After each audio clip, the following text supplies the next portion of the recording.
Students, तो आज हम आपके लिए लेकर आए हैं अपनी top 50 probable questions in NEET 2020 physics series का लास्ट एपिसोड, जिसमें आज हम डिस्कस करने वाले हैं क्वेश्चन नंबर 41 से लेकर 50, यानी कि आखिरी 10 क्वेश्चंस। तो चलिए शुरू करते हैं। पहला question, a ring is made of a wire having a resistance R not equal to 12 ohms. तो देखिए क्वेश्चन को समझते चलिए। ये एक बेसिक सी एक रिंग है। अब ये रिंग का जो रेजिस्टेंस है वो 12 ओम में। इसका क्या मतलब है? इसका ये मतलब है कि अगर मैं इस रिंग को कहीं से भी एक जगह से काट करके एक फ्लैट वायर बना दूं तो इसका रेजिस्टेंस आएगा 12 ओम्स। ठीक है, तो रिंग को कंफ्यूज मत करिए कि इसका 12 ओम कैसे हो रहा है, कहाँ से होगा, कहाँ से क्या करेंगे। बेसिक है कि काट के अगर हमने वायर बनाया तो उसको 12 ओम्स हमें रेजिस्टेंस मिलेगा। अब आगे क्वेश्चन कहता है कि find the points A and B as shown. अब यहाँ पर कहीं पर ए और बी दो ऐसे पॉइंट्स ले लिए गए हैं जहां से इसे एक सर्किट में कनेक्ट कर दिया गया है। अब बेसिकली ये पूछा जा रहा है तो यहाँ से यहाँ तक इसका जो डिस्टेंस है उसको L1 मान लिया गया है, और यहाँ से यहाँ तक इसका जो डिस्टेंस है उसको L2 मान लिया गया है, और इसका रेजिस्टेंस हम उसको R1 मान लेते हैं, इसको हम R2 मान लेते हैं। और ये पूछा जा रहा है कि किस तरह से कनेक्ट किया जाए कि जब हम इसको so that the resistance R of the sub circuit between these points is equal to 8/3 ohms। तो बेसिकली कि जब हम यहाँ से कनेक्ट करें तो ये बेसिकली क्या बन चुका है, एक पैरेलल सर्किट बन चुका है। एक ये और एक ये। पैरेलल कब बनता है? जब आप किसी भी दो पॉइंट्स के बीच में जहाँ पे वोल्टेज सेम हो उनके बीच में दो रेजिस्टर अगर लगे हो, दो या ज्यादा, तो उसको हम पैरेलल कहते हैं। तो ये पैरेलल कॉन्फ़िगरेशन है जहाँ पे अगर हम इसको माने L1 या R1 बोल लीजिए, या इसको माने L2 या R2 बोल लीजिए, तो इन दोनों की रिजल्टेंट हमें क्या चाहिए? 8/3। अब रिजल्टेंट का मतलब क्या है? Equivalent resistance. हम इक्विवेलेंट रेजिस्टेंस निकालेंगे तो R equivalent is equal to 1/R1 plus 1/R2, जो कि हमारे पास R इक्विवेलेंट निकल कर आएगी R1 R2 upon R1 plus R2, जो हमें चाहिए कितनी? 8/3। अब हमें एक और चीज पता है कि इसकी टोटल हमें कितनी बताई गई है? 12 ओम। तो उसको भी हम लिख लेते हैं R1 plus R2 is equal to 12। अब ये जो वैल्यू है हमारी, इसको हम क्या करेंगे? इस इक्वेशन में पुट कर देते हैं। तो R1 R2 यहाँ से निकल कर आएगा 12 इंटू 8/3 यानी कि 32। अब सॉल्व करने के लिए फिर से यहाँ से हम R1 की वैल्यू उठा लेते हैं। R1 is equal to 32/R2, जिसे हम वापस से इस इक्वेशन में, जो हमारी यहाँ पर ये इक्वेशन थी, इसमें पुट कर दें। तो आ जाएगा 32/R2 plus R2 is equal to 12, और यहाँ से हमें एक क्वाड्रेटिक इक्वेशन मिलेगी जो है 32 plus R2 square is equal to 12R2, जिसे अगर हम थोड़ा सा सॉल्व करें प्लस 32 इज इक्वल टू 0। अब इसको सॉल्व करेंगे तो क्वाड्रेटिक फॉर्मूला, बेसिकली इसको स्प्लिट कर लेंगे बीच की टर्म को -8 और -4 में, तो R2 square minus 8R2 minus 4R2 plus 32 is equal to 0। और यहाँ पे अगर आपको थोड़ी सी क्वाड्रेटिक आती है तो आपको पता हो कि इससे हमारे जो दो आंसर्स निकलेंगे वो R2 माइनस 8 और R2 minus 4 is equal to 0। तो यहाँ से हमें मिलेगा कि R2 या तो 8 है या 4 है। अब इन दोनों वैल्यूज को आप जब वापस इस इक्वेशन में डालेंगे तो यहाँ से आपको मिलेगा कि R1 is equal to 4 and 8, यानी R2 8 है तो R1 4 है, R2 4 है तो R1 8 है। बट क्योंकि हमें यहाँ पता है कि L1 जो है उसने छोटे वैल्यू को लिया है, यानी कि L1 छोटी वैल्यू है, तो यानी कि R1 हमारा क्या होगा? 4, और R2 हमारी क्या होगा? 8। तो R1 यहाँ से हम फाइनल निकाल लेते हैं। R1 is equal to 4, R2 is equal to 8। तो जब हम इनका सिंपली अब रेशियो निकालना है तो R1 upon R2 is equal to L1 upon L2 is equal to 4/8 होता है हमारा 1/2। तो यहाँ से हमारा सिंपली आंसर निकल कर आ गया option number 2। So question number 2 is the two slits are separated by 4 millimeter. So basically there are two slits like this which are separated by 4 mm distance, which is 4 into 10 to the power minus 3 meters, illuminated by a light of wavelength 6000 angstrom, यानी कि 6000 into 10 to the power minus 10 meter. What will be the fringe width? And distance of the screen is d is equal to 2 meters. So as we know, fringe width is equal to lambda into distance d divided by small d. So this will come out to be 6000 into 10 to the minus 10 into 2 divided by d is 4 mm, which is 4 into 10 to the power minus 3. When you solve this, so this 3 will make this minus 7, and then this 3 will make this minus 4. This 2 will go with this 2, this will go with 3. So 3 into 10 to the power minus 4 meters, which comes out to be 3 millimeter, not 3 millimeter. 3 millimeter by 10, which is equal to 0.3 millimeter. So the answer will come out to be 2. Second option. Next, if a solid sphere is rolling, then the ratio of its rotational energy to the total kinetic energy is given by. So rotational energy. Rotational energy is what? Half I omega squared. So let's find this. So half I is 2 by 5 mr square into omega square. Now r omega, as we know, is equal to v. So this equation will turn out to be, these two will get cancelled. So 1 by 5 m v square. Now total kinetic energy is equal to rotational energy plus kinetic energy. So this is equal to rotational energy is 1 by 5 mv square plus kinetic energy is 1 by 2 mv square. So now we have to find the ratio. So ratio is equal to 1 by 5 mv square divided by 1 by 5 mv square plus 1 by 2 mv square. The mv square will get cancelled, common. So the answer comes out to be 1 by 5 upon 1 by 5 plus 1 by 2. Take the LCM, 10 will go upside, cancel with this 5, and we'll get 2 by 7 is the answer.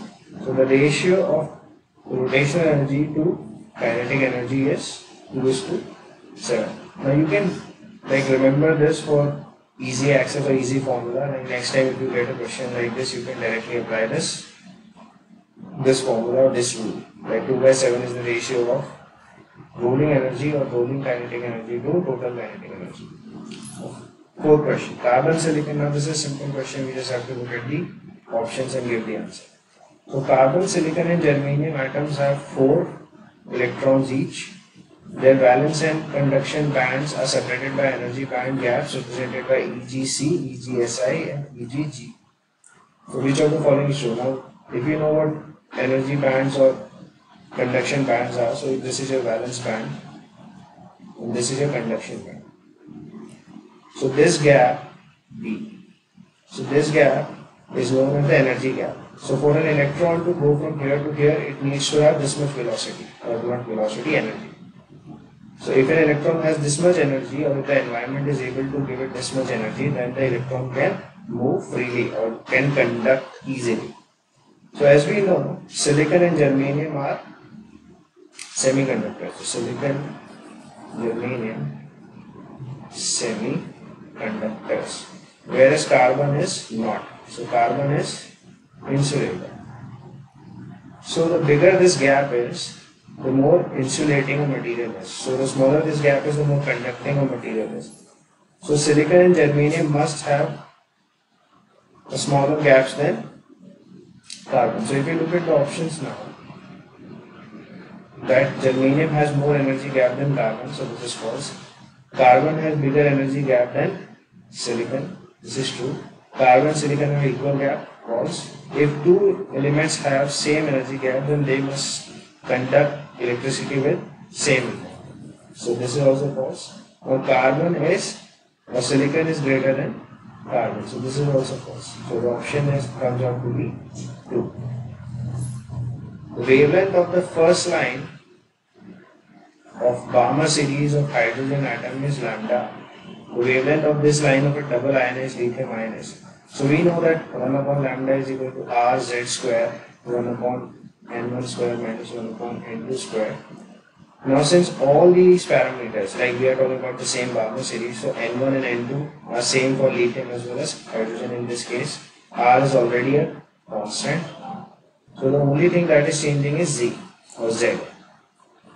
So basically the new lambda will be, or lambda dash or lambda lithium is equal to lambda of hydrogen divided by Z square or Z square, and Z for lithium as we already know is 3, so lambda by 9. So the answer comes out to be again the second option. Next, a ball is dropped on the floor from a height of 10 meters. Now there is a ball and you dropped it 10 meters. Now this is a pavement, a floor, and then it rebounds to 2.5 meter height. So now it rebounds to 2.5 meter. So then we have to find the contact time. So time is equal to 0.01 second. So the average acceleration. Why average? It's a small time, but still it's enough for us to give average value. For infinitesimal time, we need to have infinitesimally small time interval. So this is substantially big. So we need to find the average. So average acceleration is equal to A average is equal to delta V, or change in velocity, divided by delta T. So we already know delta T. This is delta T. So the only thing we need to find is change in velocity. So first let us find the velocity with which it hits the floor. So how much is it? So V, U is 0, we know, U is equal to 0. So U is 0, so let's put the formula. V is equal to 0 plus A, which is 10 into T. But again, we don't know T, so we can't apply this formula. So which formula will use? V square is equal to 0 plus 2 into A into S, which is 10. So V comes out to be how much? Under root 200, which comes out to be 10 root 2. Now this is the velocity with which the ball hits the floor. Now with what velocity the ball rebounds? So the rebound velocity we can find by, again using similar formula. The height is 2.5 meters. The final velocity this time is 0. U we don't know, so we will calculate U. But this time G is downward, so we will take G to be negative because we are taking up as positive. So V square is 0 is equal to U square, we don't know, minus 2 into 10 into 2.5. So this comes out to be U is equal to under root 50.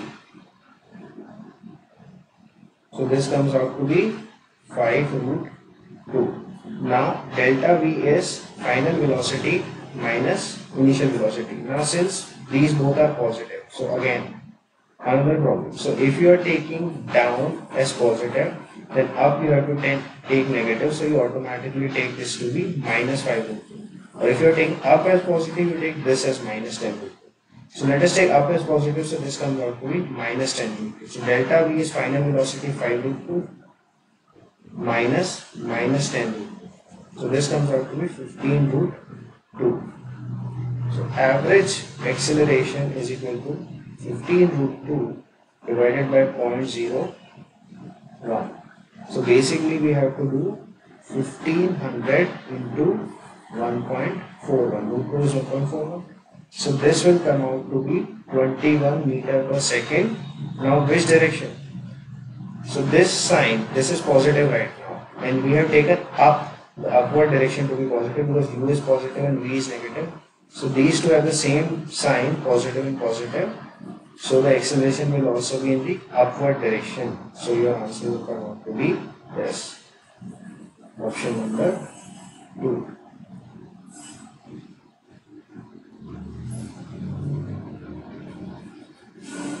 Right?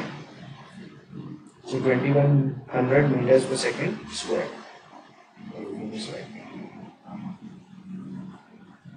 Next question. In given circuit switch is in position A, for what value of R will the circuit have a time constant of 10 microseconds? So time is equal to L by R equivalent. Now R equivalent is equal to what? Now these two are in parallel. So parallel, we know that R into 500 upon R plus 500. Now tau is given to us, or tau or time constant is given to us 10 to the power 10 into 10 to the power minus 6, because micro is minus 6. So then we can just solve it. So 10 into 10 to the power minus 6 is equal to L, which is 4 millihertz. So milli into 10 to the power minus 3 upon R into 500 R plus 500. Now let's start solving. So minus 3. So this will get minus 3. And this is already 10. So this will also make it 2. Now we'll cross multiply. So 10 to the power minus 2 into R into 500 is equal to 4R plus 2000. Alright. So now when you calculate this, so how much this will be? This is 10 to the power minus 2. So 5R is equal to 4R plus 2000. So when you solve this, you get R is equal to 2000 ohms. Now, as we already know that 1000 ohm is 1 kilo ohm, so 2000 ohms will be 2 kilo ohm. So the answer comes out to be 1. A ray of light passes through an equilateral prism. So let's draw an equilateral prism first. Simple. So this is 60, 60, 60. Simple. Equilateral. Now such that the angle of incidence is equal to angle of emergence. So if a ray comes like this, then it goes like this, and then it went out like this. So like the angle of incidence I, and this is, let's say, R. So I is equal to R. And the later is equal to 3/4 of prism angle. So prism angle, as we already know, is equal to 60 degrees. So therefore R is equal to I is equal to 3/4 into 60. So this comes out to be 45 degrees. So therefore I is equal to R is equal to 45 degrees. Both are 45. I and R both are 45. And as we already know, the angle of deviation is equal to I plus R minus 8. So this comes out to be 45 plus 45 minus 60. So 90 minus 60 is equal to 30 degrees. So the answer comes out to be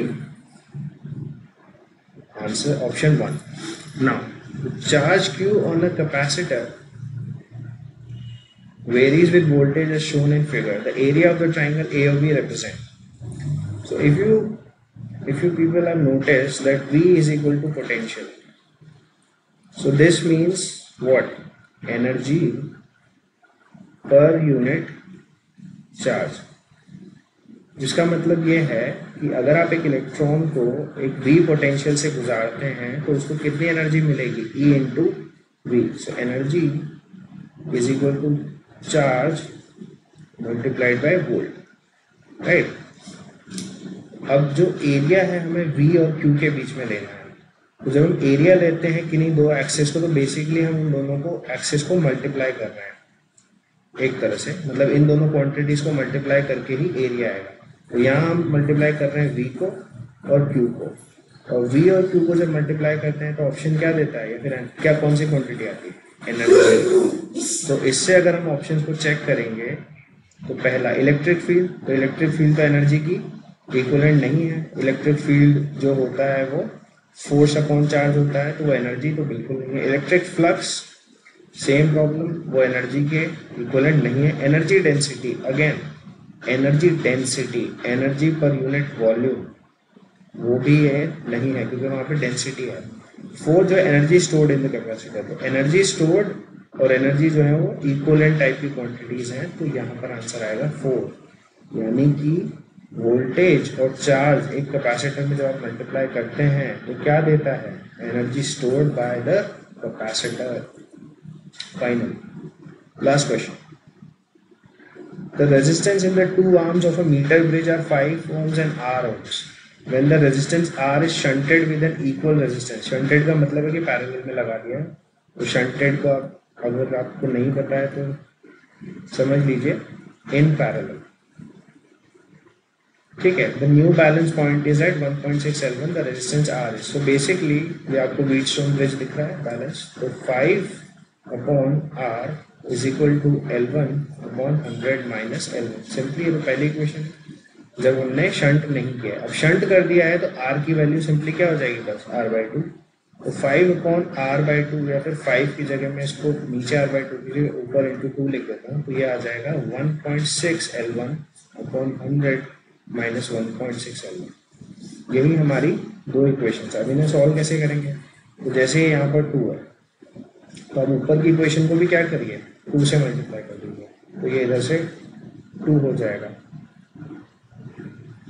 ठीक है, अब इन दोनों equation को divide करेंगे तो ये वाला side पूरा का पूरा क्या हो गया, कैंसिल, तो ये इक्वल ये आ जाएगा। तो 2L1 upon 100 minus L1 is equal to 1.6 L1 divided by 100 minus 1.6 L1। अब यहाँ से L1 कैंसिल।